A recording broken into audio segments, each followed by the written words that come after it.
Beleza? Vamos lá? Então, continuando aqui, vou gravar um videozinho de direito penal, tá? Nesse a gente vai fazer um apanhado bem objetivo sobre o princípio da legalidade, teoria da atividade e lei temporária e lei excepcional, tá? Lembrando aqui a nossa proposta, né? Fazer resumos bem concisos, bem objetivos sobre o que cai em prova, tá bom?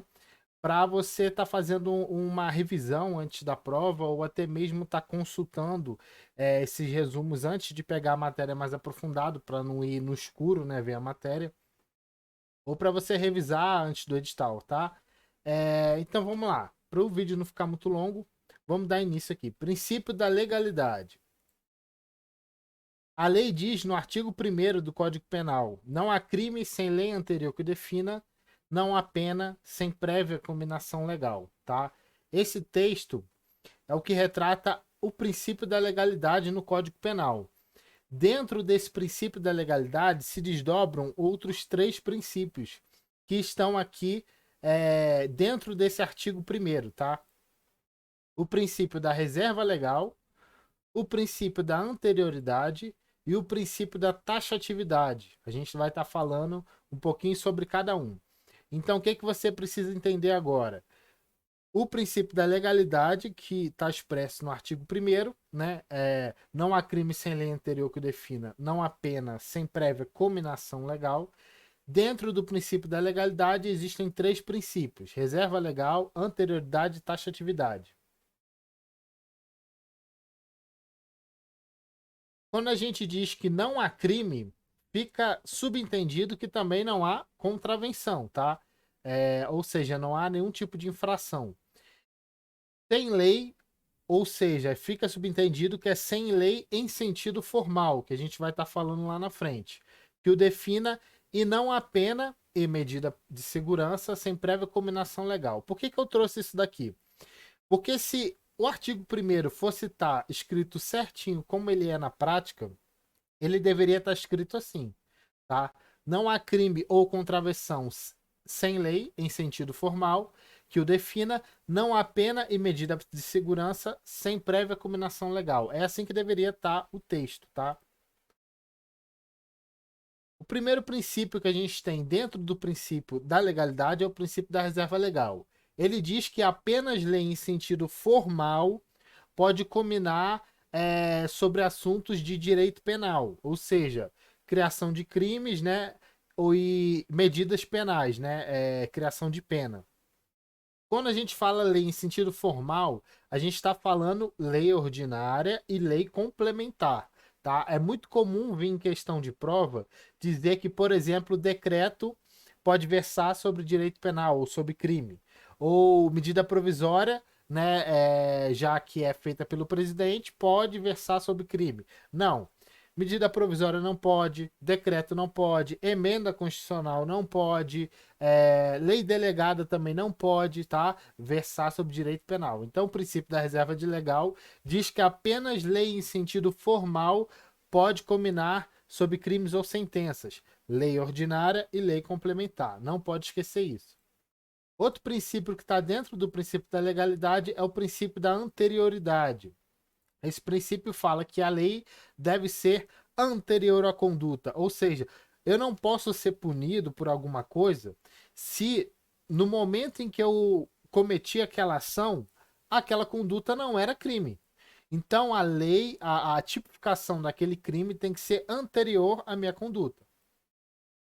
Próximo princípio que a gente tem dentro da legalidade é o princípio da taxatividade, que diz que a lei precisa ser clara, objetiva, precisa, livre de entendimentos genéricos. Ou seja, tem que ser taxativa. A lei tem que ser clara para que todo mundo entenda, não só quem é os estudiosos do direito, os juízes, tem que entender. A lei tem que ser clara e objetiva para todo mundo que lê aquilo ali entender, pelo menos, o sentido que ela quer dizer, né? Então, esse daqui foi sobre o princípio da legalidade. Agora a gente vai estar falando sobre a teoria da atividade. Vou estar mudando aqui de mapa mental. Quem quiser tirar um print dessa tela é bom, tá? Esse mapinha mental salva a vida perto da prova. Então, beleza, continuando aqui, tá? Vamos continuar falando sobre o tempo do crime, né? A teoria da atividade, como eu tinha falado. O tempo do crime, a gente vai começar falando sobre a teoria da atividade e no próximo vídeo, para não ficar muito longo, a gente continua o assunto, tá? É um assunto muito grande que eu vou tentar resumir ao máximo, só com pontos mais importantes. Então, o artigo 4 do Código Penal considera-se praticado o crime no momento da ação ou da omissão, ainda que outro seja o momento do resultado, né? Ou seja, o momento da consumação, né? É, no tempo do crime, a lei ela se movimenta. Esse movimento que a lei faz no tempo é chamado de extra-atividade. A extra-atividade, eu vou falar também de lei excepcional e temporária. Ah, tá. Só voltando aqui, tá? Um pouco a ordem do mapa não ficou legal aqui. Mas voltando aqui pro artigo 4, artigo 4, a teoria da atividade, como eu havia falado, ela é justamente o momento da ação ou omissão, ainda que outro seja o momento do resultado. Esse recorte da lei, do artigo, que é a teoria da atividade. Ou seja, o momento em que é classificado que o crime ocorreu. É o momento da ação ou omissão. Tá? Se vir uma questão induzindo você dizendo que, é, por exemplo, vou dar um exemplo aqui prático, tá? Vamos supor que há um indivíduo, sei lá, o indivíduo fulano cometeu um crime às 23 horas. Ele cometeu foi assaltar e assassinou a vítima de assalto. Cometeu, em teoria, um latrocínio. Só que ele cometeu às 23 horas de um dia antes dele completar 18 anos. Ou seja, até meia-noite ele tinha 17 anos. Depois de meia-noite ele tinha 18. Ele cometeu esse, entre aspas, latrocínio às 23 horas.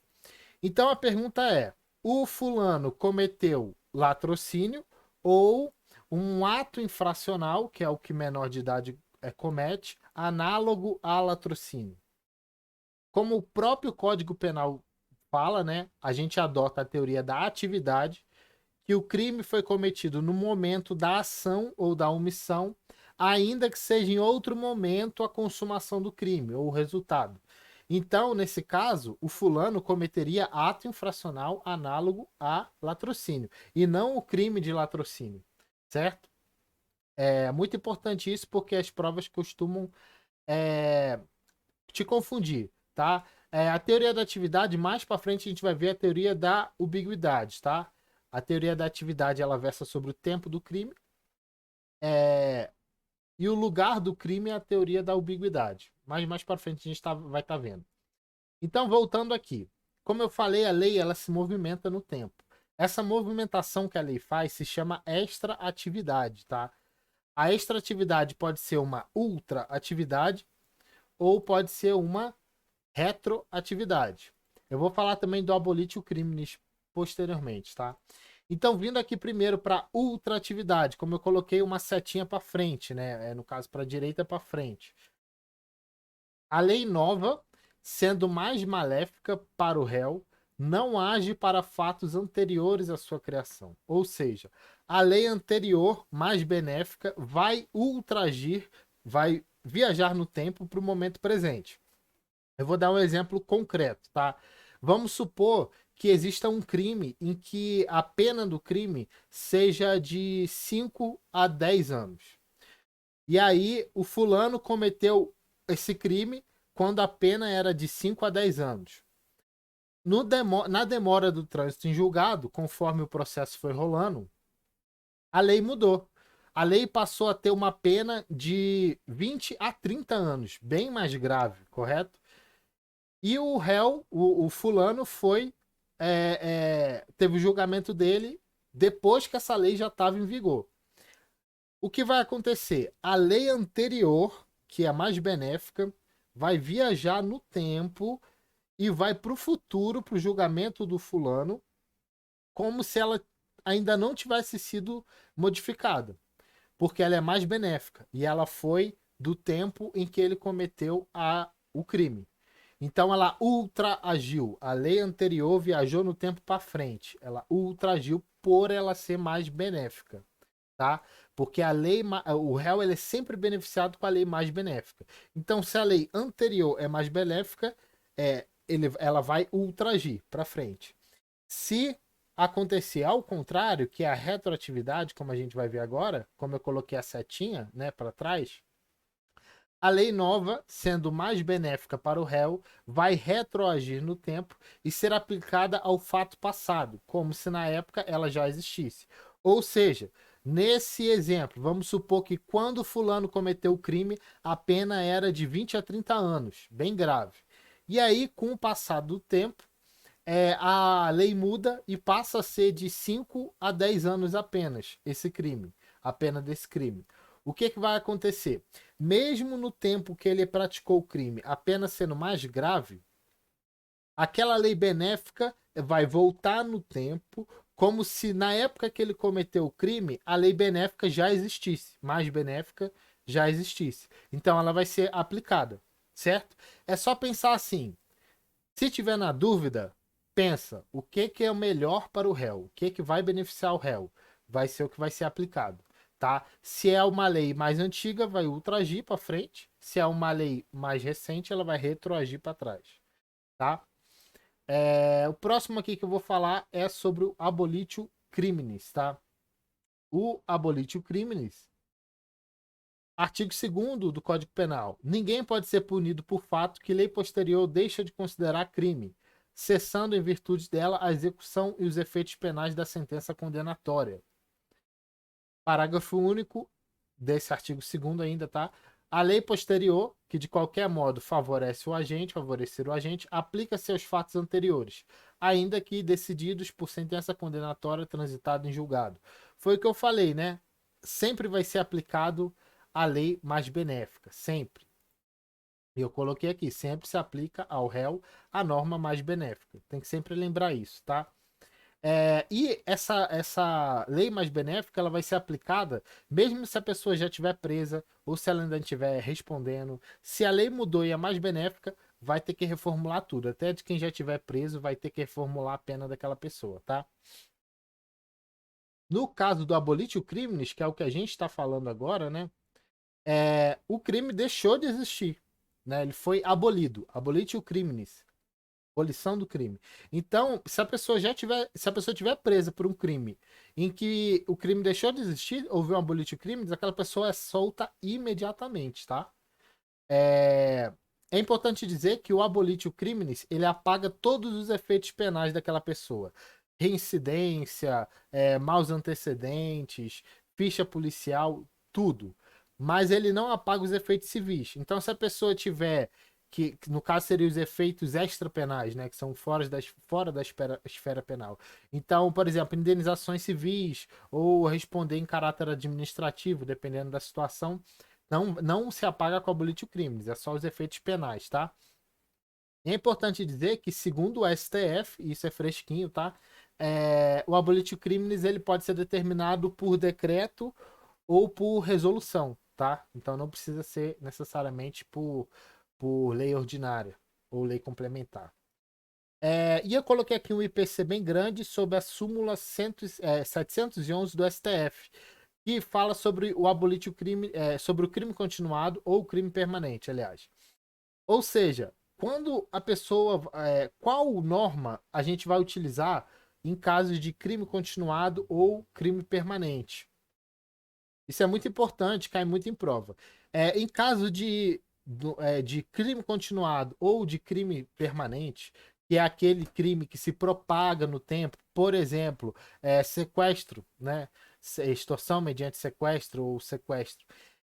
A partir do momento que aquela pessoa foi sequestrada, aquele crime vai perdurar no tempo até a soltura daquela pessoa, aquele indivíduo ser preso. Então, a lei que vai ser aplicada vai ser a lei do momento da cessação da conduta. Ou seja, se aquela pessoa foi sequestrada em um dia e aquele sequestro demorou 10 dias, nesses 10 dias foi sancionada uma nova lei que tornou aquela conduta mais gravosa, mesmo ela sendo mais maléfica ao réu, isso é uma exceção daquela regra que a gente falou, ela vai ser aplicada no momento em que cessar o crime. Ou seja, é, aquela regra da lei mais benéfica ao réu sempre ser utilizada, ela não é aplicada em casos de crime continuado ou de crime permanente. Vai ser utilizada a lei vigente no momento da cessação daquele ato, daquela conduta, tá? Mesmo que aquela lei seja mais grave. Então, isso daqui é importante, tá? É uma súmula 711 do STF e as bancas gostam de cobrar. Por fim, para finalizar, a gente tem lei excepcional e lei temporária. A lei excepcional é, é uma lei em casos excepcionais, como o nome mesmo diz. E a lei temporária é uma lei que ela tem prazo para começar, prazo para terminar. Ela tem um lapso temporal já pré-estabelecido. Coloquei aqui artigo 3º do Código Penal, ele fala que a lei excepcional ou temporária, embora decorrido o período de sua duração ou cessadas as circunstâncias que a determinam, aplica-se ao fato praticado durante sua vigência. O que isso quer dizer?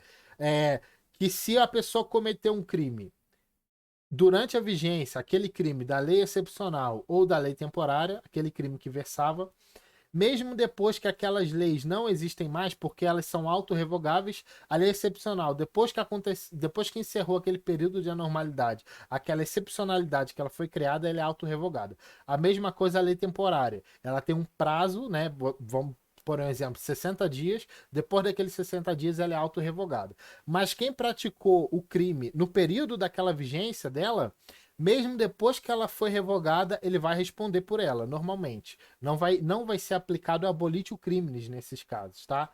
Isso é importante também, direto as bancas cobram. Então, aqui, a lei excepcional a lei excepcional é aquela aplicada em momentos de anormalidade e excepcionalidade, como eu falei. São leis ultraativas, pois mesmo após a cessação, elas se aplicam a fatos já praticados, mesmo sendo mais maléfica ou o fato não sendo mais crime. Foi exatamente o que eu falei, né? Elas são ultraativas. E lei temporária é aquela prevista com intervalo pré-estabelecido. Portanto, ela é autorrevogável quando fora do intervalo, né? Foi o que a gente falou. Bom, finalizamos essa parte. Quem quiser tirar um print aí dessa tela, tá? Eu vou acelerar para ver se a gente consegue fazer pelo menos uns 2 exercícios. Sobre a lei temporária, só para finalizar, um exemplo de lei temporária que cai muito em prova seria a lei da Piracema, né? Que é aquela que estabelece um período em que é proibido a pesca, né? A lei da Piracema. Então, se você pescar durante o período da vigência da lei da Piracema, mesmo depois que esse período acabou, você responde pelo aquele fato que você cometeu durante a vigência dela, tá? Então, vamos lá. Então, continuando aqui, trouxe uma questãozinha para a gente estar finalizando, tá? Vou fazer 2 questões aqui rapidinho. CESP, questão fresquinha de 2021. Ó. Lei posterior que deixe de considerar crime determinado fato faz cessarem tanto os efeitos penais quanto os efeitos civis de eventual sentença condenatória. Então, lei posterior que deixe de considerar crime determinado fato faz com que faz cessarem tanto os efeitos penais quanto os efeitos civis de eventual sentença condenatória. Essa questão está errada. Como a gente havia falado agora há pouco, é, quando cessa os efeitos penais, né, no caso de um abolitio criminis ou uma lei posterior, os efeitos penais eles são cessados, mas os efeitos civis, né, por exemplo, indenizações, não são cessados, tá? Então, os efeitos extrapenais não são atingidos, tá bom? Próximo aqui para a gente estar finalizando, mais uma. Com relação ao tempo e ao lugar do crime e a aplicação da lei penal no tempo, julgo o item seguinte. A superveniência de lei penal mais gravosa que a anterior não impede que a nova lei se aplique aos crimes continuados ou ao crime permanente, caso o início da vigência da referida lei seja anterior à cessação da continuidade ou da permanência. É exatamente isso que a gente acabou de falar, né? Então, lembre-se que aqui ele foi bem claro e ele falou sobre a súmula 711 do STF. Não podemos esquecer isso, tá? Então, beleza. O vídeo já ficou mais longo do que eu gostaria. Depois a gente continua na próxima parte. Valeu!